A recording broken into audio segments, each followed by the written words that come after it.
power play an awful lot. In the second period, we took 6 penalties. So we were shooting ourselves in the foot that whole second period. We survived, and we gave up a goal in the 5-on-4, but we did a good job, I think, killing the penalties, but we took way too many penalties. And the refs made the right call. No complaint with the referees.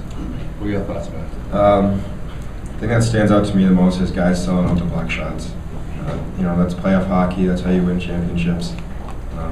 Guys putting the team before themselves. And I think that's what, when you look back at the game tape, you'll see guys sprawling out to block a shot, and that's what's so special about being able to kill that and to keep it on that game. Thank you very much, gentlemen. Congratulations. We'll open it up to more questions for Coach York at this time. Andy?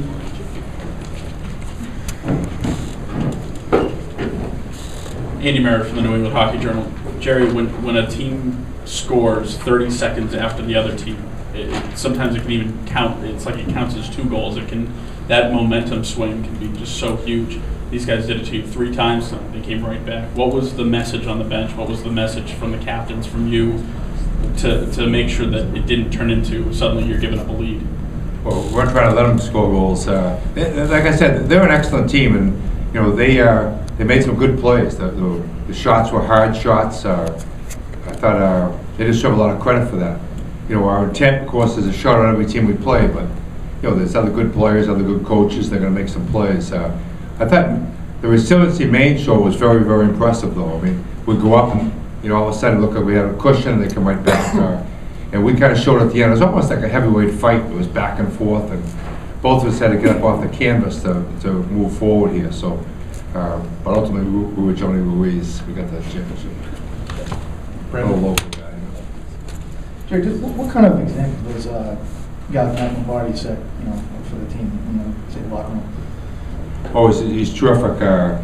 He's in unbelievable shape, as you can notice. He works really, really hard on his conditioning, and his skill level is improving, daily as we go through. And he was a player that had to really claw and dig to play at this level, Division I level, and at BC. And he got chances each year, and this year he's wears an assistant captain, and it's just I think it's important for all our players to see, how well he's progressed through his career. Not a heavily recruited player. Or dad went to BC. I knew the dad, and more of a recruited walk-on, and he just really blossomed into an excellent player. Got a full scholarship at BC now. Rich? Jerry, Rich Thompson, Boston Herald. Granted, Matt had a night, but was Jimmy Hayes the guy that had the great tournament for you? Yeah, I was surprised Jimmy did not make the all-tournament team, because I thought he was really, over the course of the weekend, he was our most dominant player. He's, what I envision is be a power forward, and I think he's just grasping that idea now, winning puck battles, driving hard to the net, because he's got all the tools to do that. He's been kind of a perimeter player early in his career at BC, but now I think he's becoming more of a physical force, and as he progresses, he's going to be, really a dominant player for us, as he was this weekend.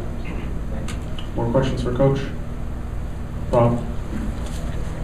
Jerry, this is the eighth time in 10 years you're getting used to this, and that's something obviously that you aspire to as the season rolls along. But any particular things about this team that you like the best, you think stand out the best going into what hopefully is a run to Detroit? Yeah, I think, the emergence of the 4 freshman defensemen, I think they're just getting better and better as the year progresses, and I think they're going to, be a real factor in us advancing in the national tournament.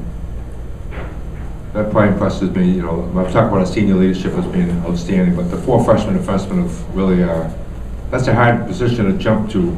And, the 3 that play the most are all just turning, they're either 18 or just turned 19, so they're all 92 births, 91 births.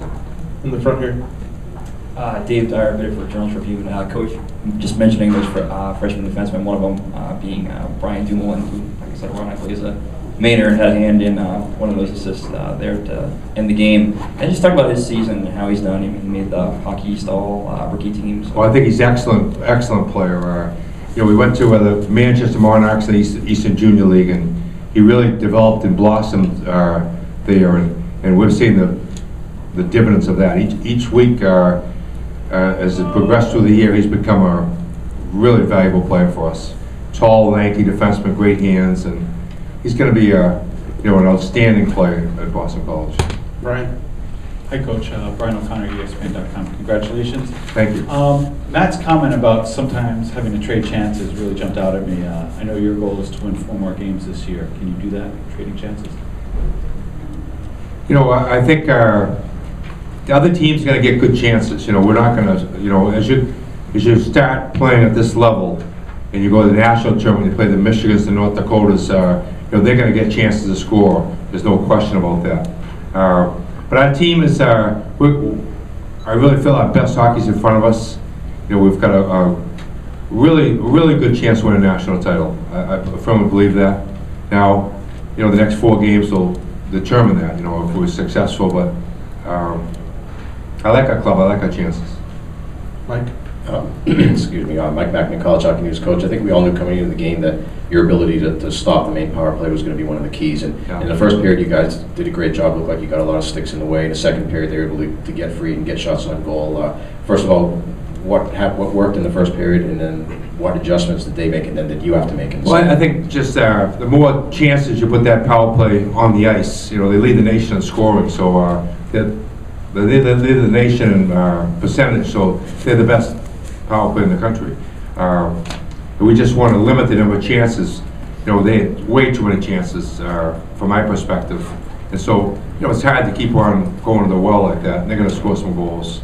I thought when we were successful, we blocked shots. Like Matty said, we cut down passing lanes. But they make good plays. It's got to stay on the penalty box. Jim? Jerry, can you talk about John Hughes and your thoughts on A, how he played tonight, and B, did you feel down the stretch he looked a little bit nervous at all? He's not nervous. He's a very calm guy, Jimmy. I think he'd like to have some of those goals back if we asked him after the game. But he competed in the that's what we asked our goaltenders be competitors, and I thought he made some big saves during the course of the game.